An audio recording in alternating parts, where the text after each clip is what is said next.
Before we get started, make sure to subscribe to the channel and like this video. That way, you'll always stay connected to our stories and never miss the next adventure. Refuge Point 9 was, by all galactic standards, a monument to optimistic stupidity.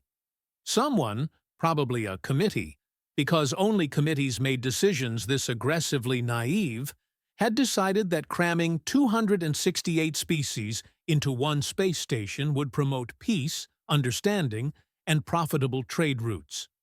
What it actually promoted was a thriving black market in species-specific antacids and a security force with an average life expectancy that would make actuaries weep. The station hung in neutral space like a massive metallic flower, each petal a different environmental sector. Methane breathers got Section 12. Silicon-based life forms lounged in Section 19's heat baths. And the oxygen breathers, the vast majority, squabbled over everything else like children fighting over the last cookie.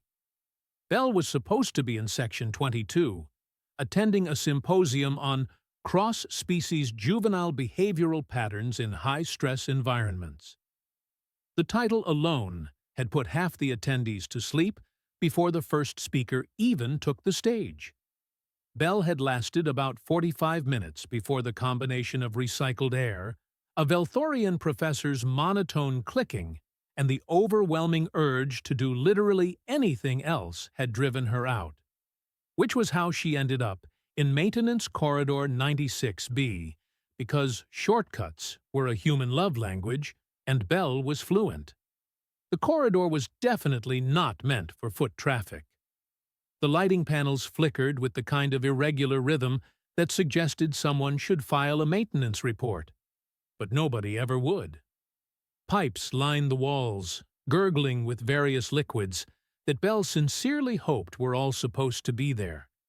The air smelled like ozone, and something vaguely floral that was probably a coolant leak. Belle hummed as she walked, her rubber-soled boots making soft squeaking sounds against the metal grating.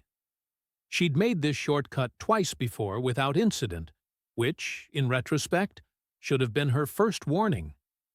The universe had a sense of humor, and it particularly enjoyed messing with humans who thought they'd figured out the pattern. The sound hit her first. Not a sound, exactly. More like the absence of sound, the way the air pressure changes right before a storm. Belle's hindbrain, that ancient lizard part that had kept her ancestors from being eaten, started screaming. She stopped walking. The corridor ahead curved to the left. Whatever was around that corner was breathing. Heavy. Multiple sources. And from the faint chittering undertone, definitely not human. Belle should have turned around. Any sensible being would have activated their comm unit, called security, and reported an obstruction in a maintenance corridor. But Belle had spent the last 6 years studying how baby aliens behaved when they were scared, angry, or just having a monumentally bad day. And those breathing patterns? Those were juvenile. She turned the corner. 3 pairs of eyes reflected the flickering light like little moons.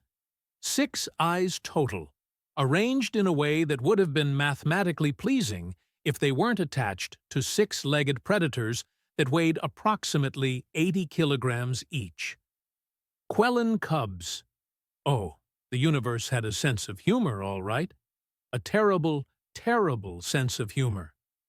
Quellins were what happened when evolution got drunk and decided to combine wolves, bears, and nightmare fuel into one package. 6 legs meant they could run at speeds that made hovercraft look sluggish. Chitinous armor plates covered their shoulders and haunches, proof against most small arms fire. And those bioluminescent throat sacs currently pulsing a warning yellow? Those could produce sounds ranging from subsonic growls that liquefied organs to ultrasonic shrieks that shattered eardrums. Adult Quellins were apex predators on 18 different worlds. Quellin cubs were considered so dangerous that most species' first contact protocols included the phrase, "evacuate immediately," right after "try not to make eye contact." Belle made eye contact. The first cub, the largest of the three, rose to its full height. It was trying to look intimidating, and honestly, it was doing a pretty good job.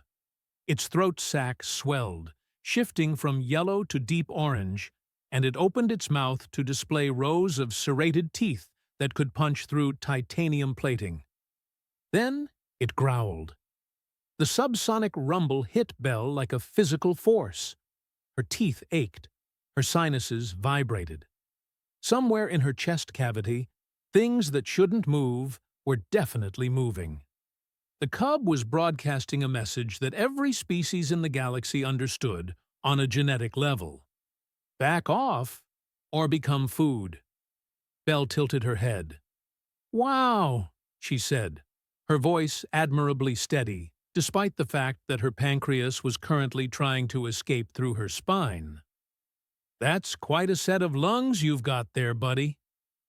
The cub blinked, all three of its eyes, in sequence, like a biological wave. It hadn't expected commentary. The second cub, slightly smaller and covered in scars that suggested it had opinions about personal space, and enforced them violently, took Belle's continued existence as a personal insult. It didn't growl, it didn't posture, it just launched itself forward in a blur of chitin and fury. Belle barely had time to register the movement before 80 kilograms of adolescent murder machine clamped down on her forearm. The jacket she was wearing, military surplus, ballistic weave, rated for most environmental hazards, held for approximately 1.3 seconds. Then, Quellin teeth, designed by evolution to crack open armored prey, punched through like the jacket was tissue paper. Pain bloomed, sharp and immediate. Belle looked down at the cub hanging from her arm like the world's most dangerous bracelet. The cub looked back up at her, clearly expecting screaming, fleeing, or the traditional "dying horribly" response. Belle smiled. Not a grimace. Not a baring of teeth in threat display. An actual genuine smile, the kind that crinkled the corners of her eyes. "Okay," she said, her tone conversational despite the blood now seeping through her jacket sleeve. "So, you're the bitey one. Got it. Are you planning to let go? Or are we doing this thing where you hang on until your jaw gets tired? Because I've got to tell you, kiddo, I've got nowhere to be." The cub's grip loosened. Not released, just loosened. Confusion, Belle knew, was a universal constant. Every species experienced it, and it looked pretty much the same everywhere. A slight pause in aggressive behavior while the brain tried to reconcile expected outcomes with observed reality. The third cub, the smallest, hadn't moved. It sat on its haunches, head tilted at an angle that was probably painful, making a sound that Belle's translator unit struggled to process. It came out as chirp, which was hilariously inadequate for the complex vocalization actually happening. Belle looked at all three of them. The growler, still puffed up but clearly uncertain now. The biter, still attached to her arm but with significantly less conviction. The chirper, just watching. "Well," Belle said, "aren't you three far from home?" That was when the alarms started. Somewhere in the station's central nervous system, a security office filled with beings who were paid to watch screens and pray for boring shifts, someone had finally noticed the maintenance corridor camera feeds. What they saw probably looked like a horror movie. A human, alone, surrounded by 3 Quellin cubs, one of which was actively engaged in the process of eating her. Klaxons wailed, emergency lights flashed, and Belle, standing in Maintenance Corridor 96, B with a Quellin cub still hanging from her arm, sighed. "Great," she muttered. This is going to be so much paperwork. The biter finally released her arm, dropping to the floor with a metallic thud. It backed up a step, then two, throat sac pulsing a confused blue. The growler had shrunk back down to normal size, its threat display completely deflated. And the chirper, follower, Belle's brain had already named it, took one tentative step toward her, then another. Belle extended her bleeding arm. Follower sniffed it, a careful, delicate investigation that involved whiskers she hadn't even noticed before. Then it chirped again, louder this time, and pressed its broad forehead against her hip. The growler and the biter exchanged a look that transcended species barriers. It clearly said, "What is happening, and why is our sibling being weird?" Belle reached down with her uninjured hand and gently touched the top of Follower's head. The chitin was warm, smoother than she expected, with a faint ridge pattern that probably meant something in Quellins' social hierarchy. "You're all scared," Belle said quietly, "and hungry, and you've got no idea where your parent is, do you?" Follower's throat sac pulsed a soft green. Agreement? Maybe. Belle had studied Quellin chromatic communication, but cubs didn't always follow the same patterns as adults. The sound of boots on metal grating echoed through the corridor. Multiple pairs, coming fast. Belle looked at the three cubs. "Listen up, kids. A bunch of very nervous people are about to show up here, and they're going to assume the worst. So here's what we're going to do. You three are going to sit down and try to look as non-threatening as possible, which I know is a stretch given your whole aesthetic. And I'm going to try to convince them not to shoot you. Deal?" The growler sat. Just sat, like it understood. The biter huffed, a sound like escaping steam, but also sat. Follower was already sitting, still pressed against Belle's leg. When the security team rounded the corner in full combat exoskeletons, weapons raised and shields activated, they found Belle sitting cross-legged on the floor, calmly applying a pressure bandage to her forearm from her emergency kit. Three Quellin cubs surrounded her in a neat triangle, and she was humming something that might have been an old Earth lullaby. The team leader, a shellborn named Quellins with 4 arms and eyes on stalks that could look in multiple directions at once, froze. "What?" he said slowly, each word carved from pure disbelief. "Are you doing?" Belle looked up and smiled. "Oh, hey. Sorry about the alarm. I found these 3 wandering around, and they seemed stressed. The bitey one punctured my jacket, which is annoying because this was expensive. But I think we've reached an understanding." Quellins's eye stalks swiveled independently, taking in the scene. Human. Alive. Smiling. Bleeding, but apparently unconcerned. Quellin cubs, sitting calmly, making no aggressive moves, one of them literally leaning against the human like a house pet. His translator unit couldn't properly process the sound he made next. It came out as error, which was probably accurate. "You need to move away from them," Quellins said, his voice tight with the kind of control that suggested he was fighting every instinct to just stun everything in the corridor and sort it out later. "Slowly. We have a containment unit ready." Belle glanced at the cubs. "They're not going to hurt anyone. They're just babies." "Those babies," Quellins said, "have a bite force that can sever a Tungarian spine. That baby," he pointed at the growler, "can produce a sonic frequency that will cause your internal organs to hemorrhage. Those are not babies. Those are weapons with insufficient impulse control." Belle stood up, and Follower immediately stood with her. The other 2 cubs shifted, but didn't rise. "With respect, Commander," Belle said, "everything you just said tells me you've never actually spent time with juvenile Quellins. You've read the threat assessments. I've studied the actual behavior patterns." She pulled out her identification chip and tossed it to Quellins. "Check my credentials. I'm a xenobiologist, specializing in juvenile predator species. This is literally what I do. Quellins caught the chip with one claw and slotted it into his exoskeleton's scanner. Belle watched his eye stalks go very still as he read. "You're the human who spent 8 months living with Nethian scrapers," he said finally. "Yep." "The Nethian scrapers that nearly drove an entire research colony insane with their territorial screaming. In my defense, they stopped screaming once I figured out they were just lonely.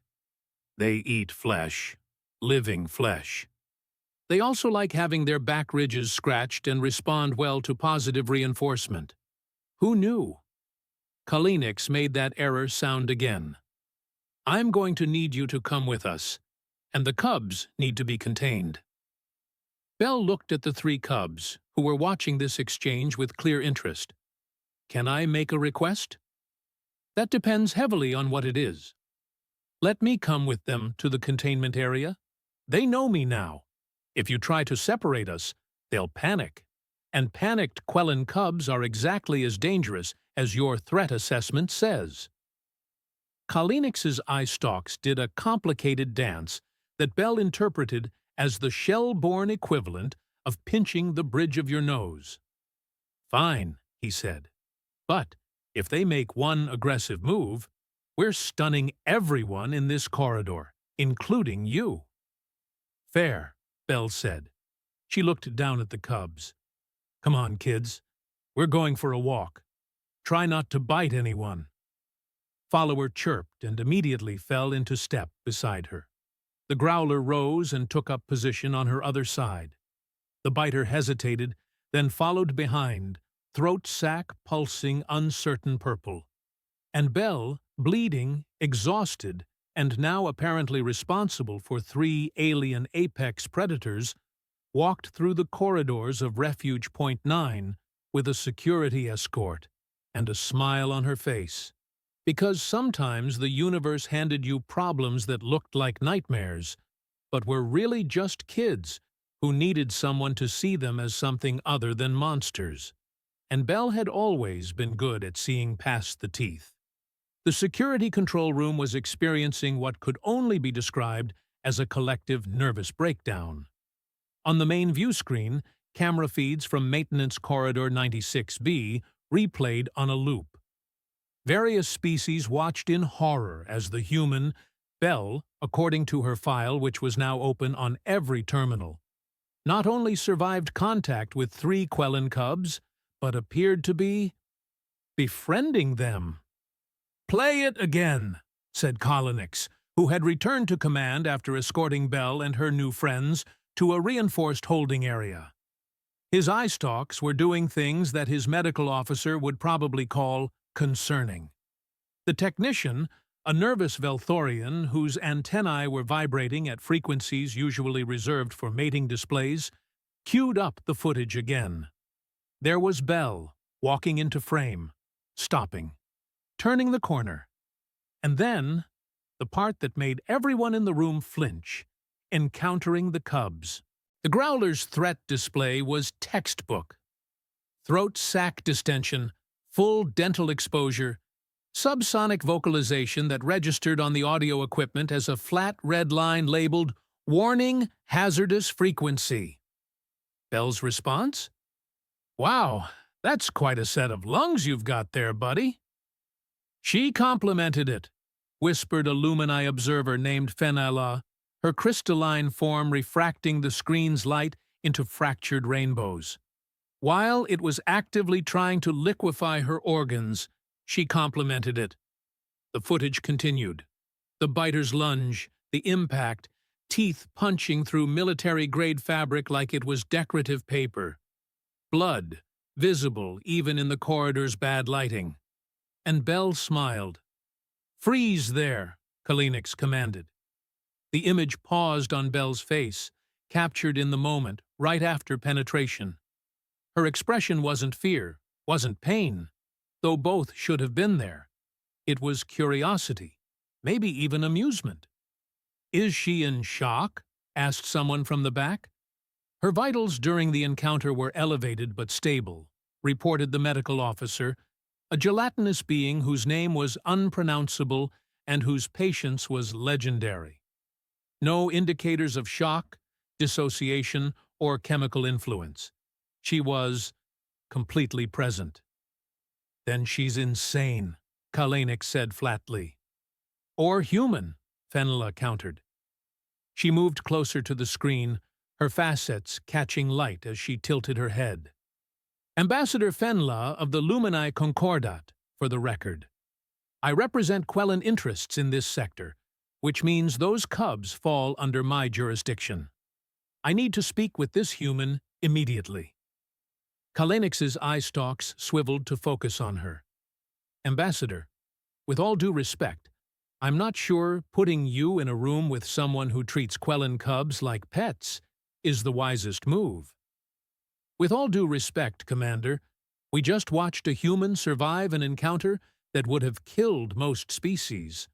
I need to understand how, and more importantly, why those cubs didn't follow through. Quellin juveniles don't stop mid-attack. They don't respond to verbal cues. They certainly don't chirp and lean against potential prey items.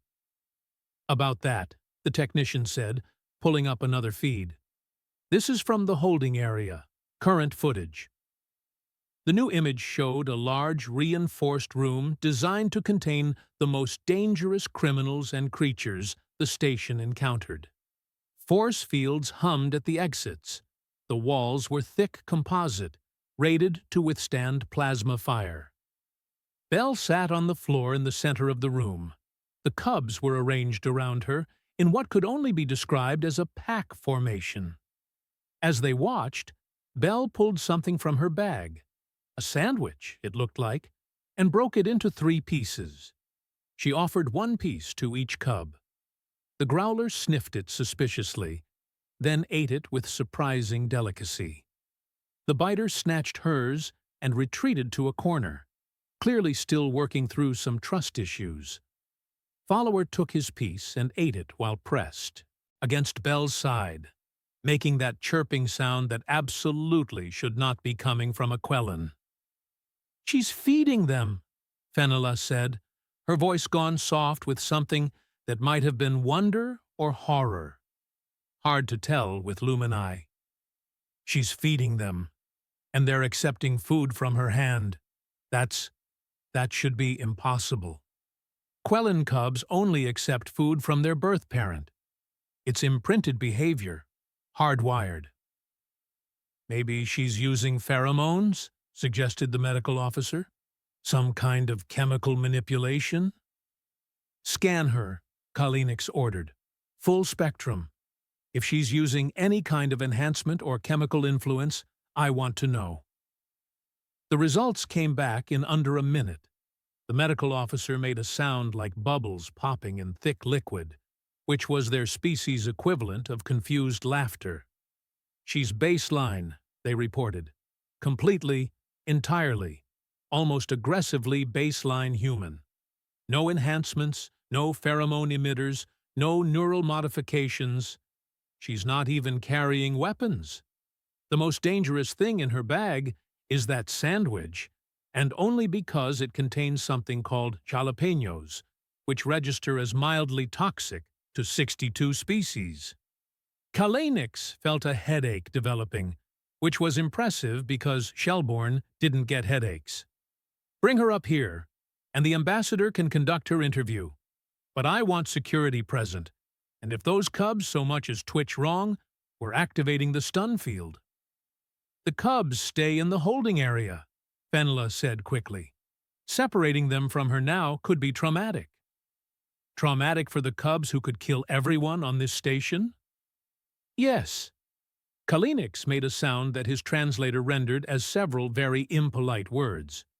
Fine, but this interview happens through reinforced glass, and I'm keeping my finger on the containment protocols. 20 minutes later, Belle was escorted, without the cubs, who made their displeasure known through a symphony of unhappy vocalizations, to an observation room. On the other side of transparent aluminum, Galactic and Fenla waited. Belle still had blood on her sleeve. She'd accepted basic medical treatment, antibiotics, tissue sealant, a fresh bandage, but had refused anything more intensive. "They're just puncture wounds," she'd said. "I've had worse from house cats." Now she sat in a chair that was slightly too small for her frame. Station furniture was averaged across species, which meant it fit nobody perfectly, and looked completely relaxed. Fenella spoke first, her voice resonating through the intercom with crystalline clarity. "Belle, I'm Ambassador Fenella. I need to understand what happened in that corridor." Belle shrugged. "I took a shortcut, found 3 scared kids, introduced myself. The usual." "The usual," Fenella repeated slowly, "does not typically include being bitten by a Quellin cub." "She barely broke skin," Belle said, which was a fascinating interpretation of wounds that had required tissue sealant. "She was testing boundaries, seeing if I'd run, if I'd fight back, if I'd hurt her. Standard juvenile predator behavior. I've seen it in a dozen species." Kalinix leaned forward, his eye stalks extending. "You're saying she bit you to communicate?" "Well, yeah. Quellins don't have hands. They've got limited facial expressions compared to, say, primates. Physical interaction is how they gather data. The bite wasn't meant to kill or even seriously injure. If it was, my arm would be gone. She was asking a question." "What question?" Belle smiled. "Are you food or are you family?" I answered by not reacting like food would react. Food runs, food screams, food bleeds out and dies. I sat there and smiled and talked to her. So she got confused, which was the point. Confusion breaks the predator-prey script. Once that script is broken, you can start writing new ones. Fenella's facets shifted colors, cycling through her species' version of deep thought. "You're saying you deliberately used behavioral psychology on 3 of the most dangerous juvenile predators in known space." "I'm saying I treated them like what they are. Kids who are scared and alone, and acting out because nobody's taught them any better." Belle leaned back in her chair. "Can I ask a question now? Where's their parent?" The silence that followed was heavy enough to have its own gravity.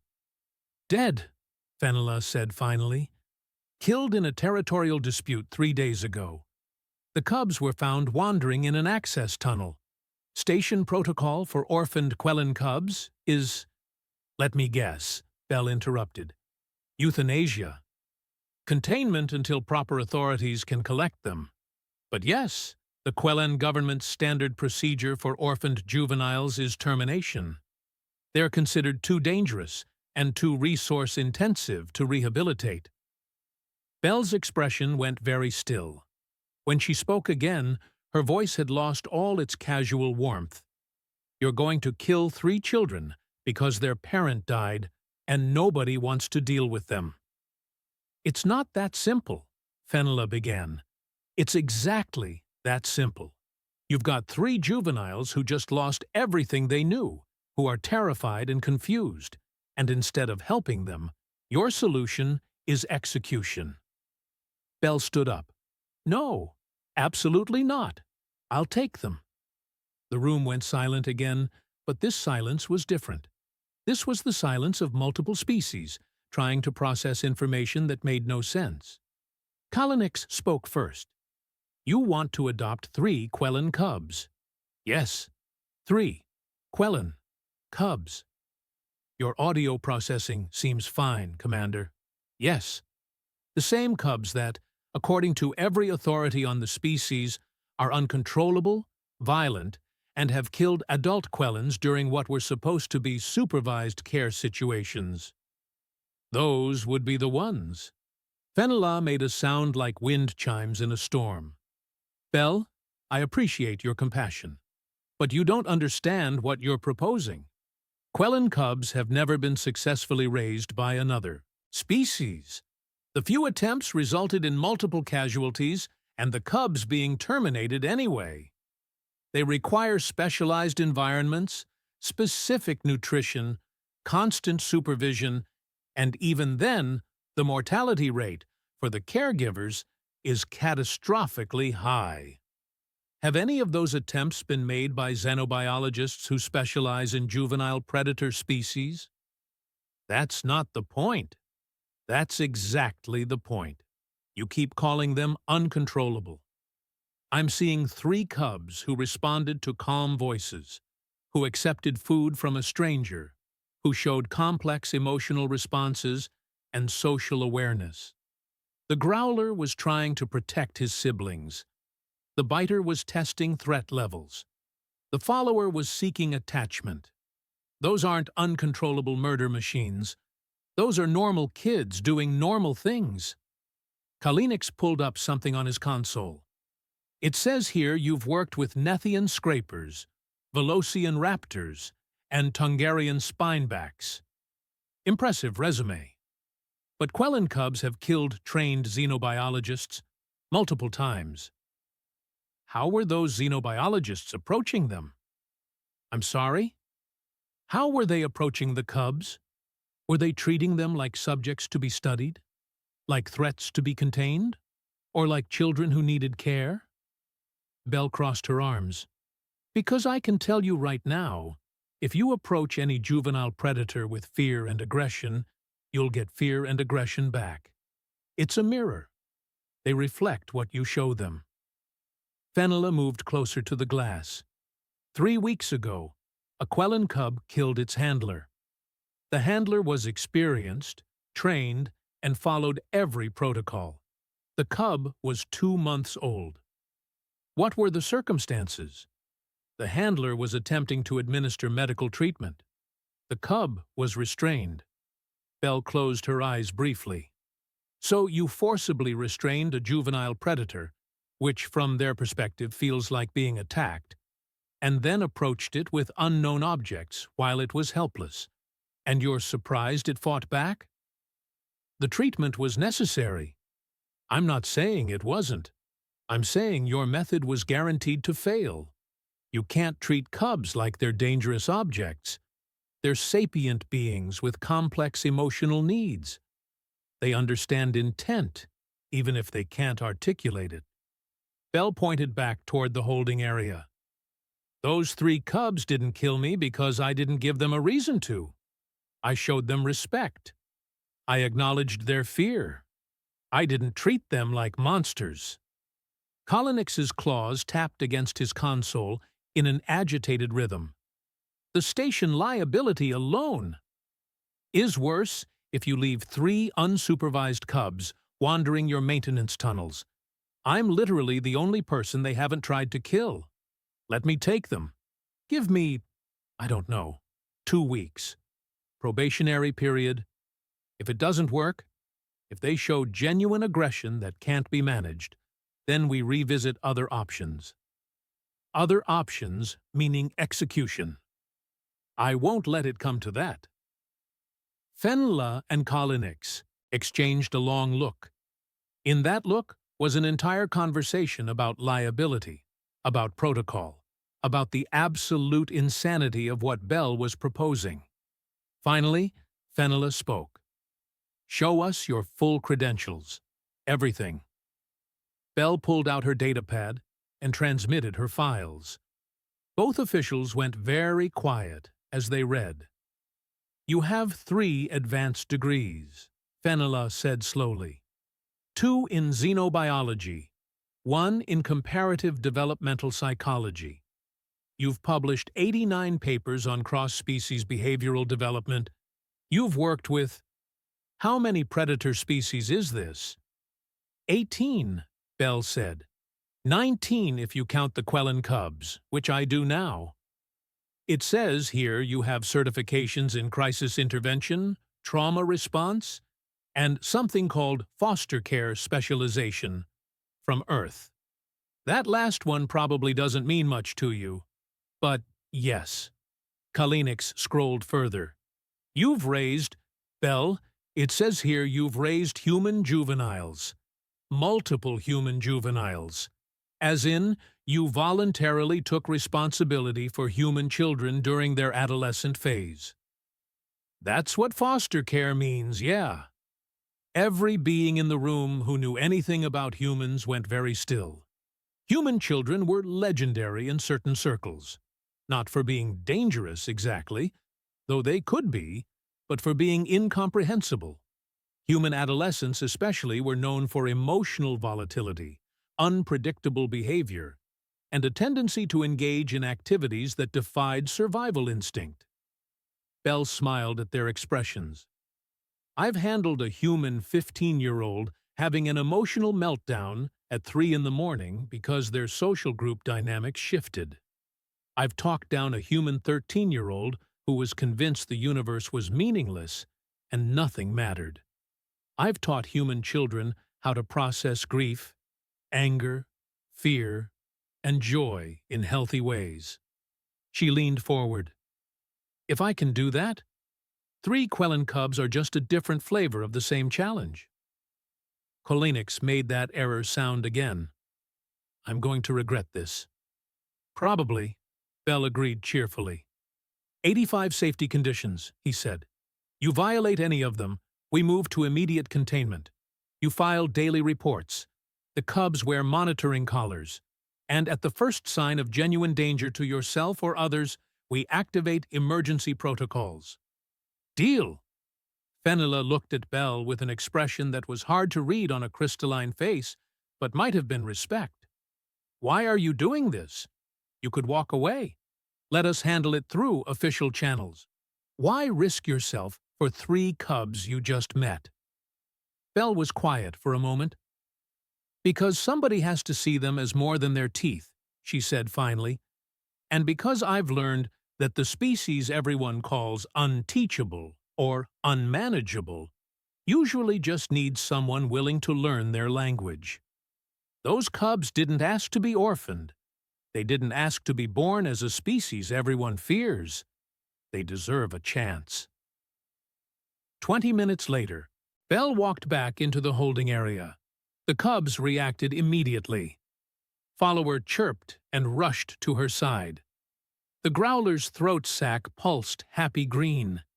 Even the biter looked up from her corner, interest visible in the set of her shoulders. Belle sat down on the floor, and 3 Quellin cubs arranged themselves around her like she was the sun and they were planets locked in orbit. Outside, watching through monitors, Quellins turned to Fenella. We're going to die. All of us. This station is doomed. Fenella's facets caught the light as she laughed. Perhaps. Or perhaps we're watching the beginning of something remarkable. Humans do have a talent for taking the impossible and making it look easy. That's not reassuring. It wasn't meant to be. On the screen, Belle pulled out another sandwich and started breaking it into pieces, talking to the cubs in a low, warm voice that the monitoring equipment barely picked up. The cubs listened, their bioluminescent throat sacs pulsing gentle colors that, according to Quellin chromatic language, meant contentment. Quellins pulled up the incident report form and stared at the blinking cursor. What exactly did one write for this situation? He settled for human-made contact with 3 Quellin cubs. Against all probability, survived. Now appears to be adopting them. Recommend updating station insurance policies immediately. It would have to do. 3 weeks later, Refuge Point 9 had adapted to its new reality, with the kind of weary resignation that suggested collective trauma and excellent coping mechanisms. Belle walked through the main commerce sector with 3 Quellin cubs trailing behind her like the galaxy's most intimidating parade. Other species pressed themselves against walls, storefronts, and in one memorable case, directly into a decorative fountain. The cubs ignored them, focused entirely on Belle. Growler had learned to respond to whistles. Specific patterns meant specific things. 2 short, 1 long meant stay close. 3 quick bursts meant wait here. One long, descending tone meant, "You're being a very good boy. Yes, you are," which Belle had discovered worked remarkably well as positive reinforcement. Biter wore a custom muzzle during training sessions, though she needed it less and less. Turns out the aggressive biting had been resource-guarding behavior combined with severe anxiety. Once Belle established consistent feeding schedules and safe spaces, Biter's need to chomp first and ask questions later had decreased dramatically. She still had trust issues. 3 weeks wasn't enough to undo whatever trauma had led to all those scars, but she'd stopped treating every interaction as a potential fight. Follower was currently pressed against Belle's hip, making his signature chirping sound that had become as familiar as breathing.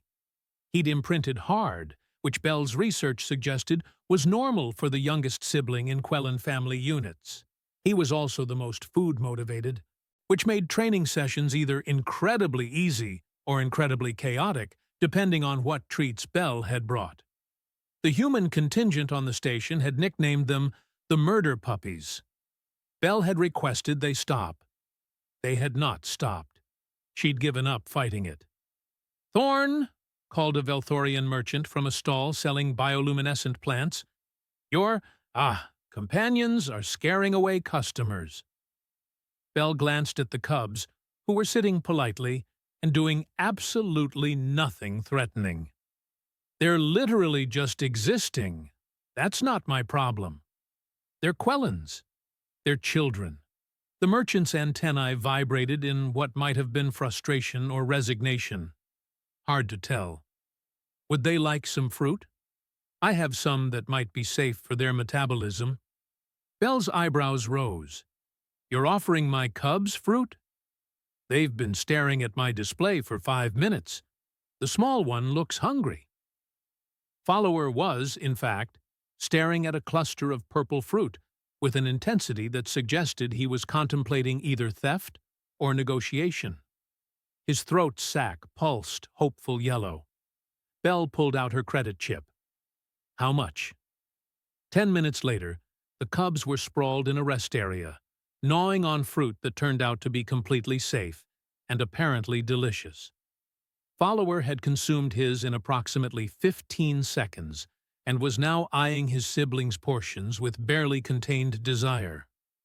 "No," Belle said firmly. "You ate yours. That's theirs." Follower chirped sadly. "Don't give me that look. You have a whole pile of treats waiting at home." A passing Lumine paused, watching the scene with tilted head. "I heard about you. You're the human raising Quellin cubs. Word gets around." "They said you were insane." Belle grinned. "They might be right, but look at them. Are those the faces of uncontrollable killing machines?" The 3 cubs had fruit juice on their faces and were making sounds that could only be described as contented purring. Biter had actually rolled onto her back, all 6 legs in the air, looking completely ridiculous. The Lumini made a thoughtful humming sound. "Perhaps not. Perhaps we've been wrong about many things." She walked away, leaving Belle with a strange feeling that something significant had just happened, though she couldn't quite name what. Quellins appeared from wherever security commanders materialized from when they needed to deliver bad news. His eye stalks focused on the cubs, then on Belle. "We need to talk," he said. "It's about where the cubs came from, about their parent." Belle's good mood evaporated. "What about their parent?" "Ambassador Fenla has information. She's been investigating. And Belle, what she found changes everything." Fenla's office was decorated in the Lumini style, which meant crystalline structures grew from every surface, refracting light into patterns that probably meant something profound, but mostly gave Belle a headache.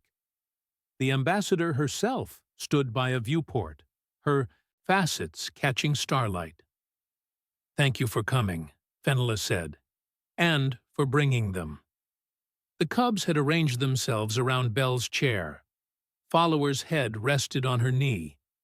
Biter was grooming Growler's chitinous plates with surprising gentleness. Quellins said you found something about their parent. Fenella turned from the viewport. Yes, and it's not what we expected. She activated a holographic display. This is surveillance footage from Section 18, 3 days before the cubs were found.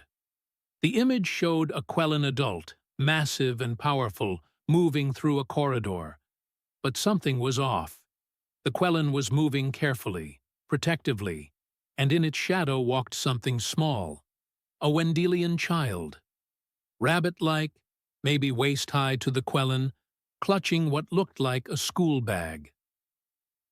Wendelians and Quellins have been in territorial conflict for decades, Fenella said quietly. They don't interact peacefully. They certainly don't protect each other's young. The footage continued. A structural beam gave way. Later investigation would show faulty maintenance, and the Quellin moved faster than Belle thought possible. It pushed the Wendelian child clear, taking the full impact of collapsing metal. The child survived. The Quellin didn't. Belle felt something tight in her chest. That's their parent. Yes. And here's what we've kept hidden for generations. Fenella pulled up another file, this one dense with text and data. Quellins aren't naturally violent. They're protective, intensely social, and their young bond with caregivers regardless of species. We've known this. The Lumini have known this for 200 years. Then why? Because admitting it meant admitting we'd been wrong. Catastrophically wrong. Fenella's voice carried weight that transcended species. When first contact was made with Quellins, there were misunderstandings, violence, fear. We labeled them as dangerous, as monsters, and we treated them accordingly. We isolated their young. We terminated cubs who showed bonding behaviors because we called it weakness. We created the very thing we feared by refusing to see what they actually were. Belle looked down at the 3 cubs. Growler's throat sac pulsed calm blue. Biter had fallen asleep against his side. Follower chirped softly, contentedly. You've been committing genocide, Belle said flatly, calling it protocol. Yes, no deflection, no excuse, just acknowledgement. And you're telling me this because? Fenella met her eyes, all of them somehow. Because you've proven something in 3 weeks that we've denied for 2 centuries. You've shown that Quellins can integrate, can bond, can be part of a larger community. And I want to propose something that my government will likely call treason. She pulled up new documents. A cross-species integration program, starting with your 3. Documented, studied, shared with every species in the coalition. Proof that we've been wrong. That change is possible. Belle was quiet for a long moment. This will destroy careers, probably including yours. Almost certainly. But those cubs deserved better than what we gave them. All Quellin cubs deserve better. What do you need from me? Present your findings to the Galactic Council. Show them what you've accomplished. Let them see that 3 uncontrollable cubs are actually just children who needed someone to believe in them. Belle thought about that corridor, about 3 scared cubs and a choice she'd made without thinking, about smiling at teeth because she saw past them to what they could become. When's the council meeting? 5 days. They're skeptical. The Quellin representative especially. Good. Skeptical means they're paying attention. Belle stood, and the cubs immediately rose with her. We'll be there, and we'll show them exactly what happens when you treat cubs like people instead of problems.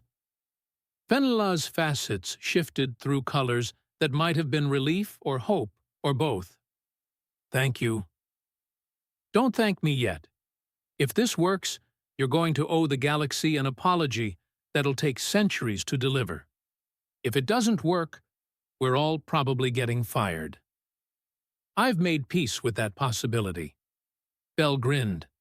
"Then let's go make some people very uncomfortable with the truth." 5 days later, the Galactic Council convened via holographic link. Representatives from 68 species watched as Belle entered the chamber with 3 Quellin cubs walking calmly at her side.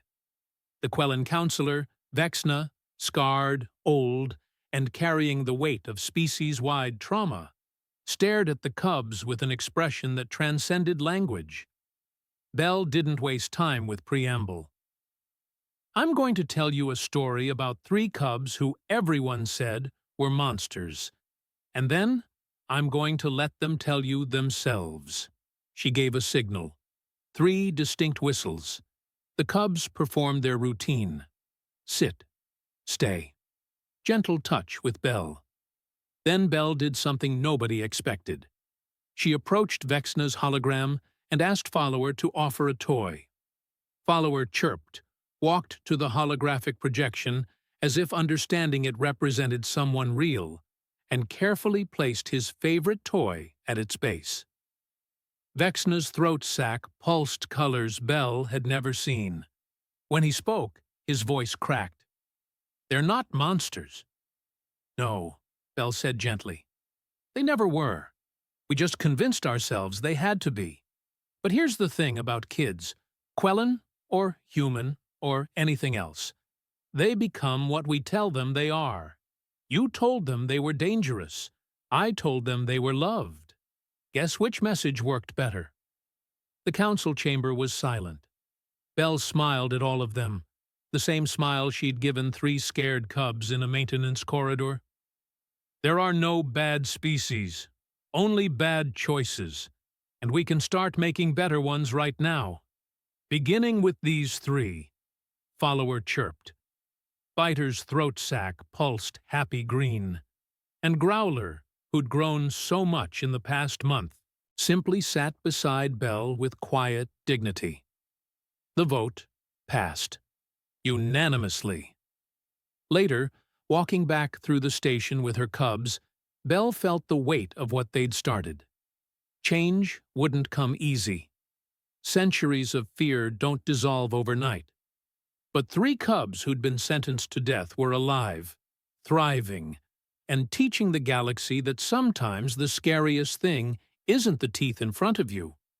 It's admitting you were wrong about what those teeth meant all along. And Belle, xenobiologist and accidental revolutionary, just kept walking forward with her murder puppies, smiling at everyone who thought they knew what monsters looked like.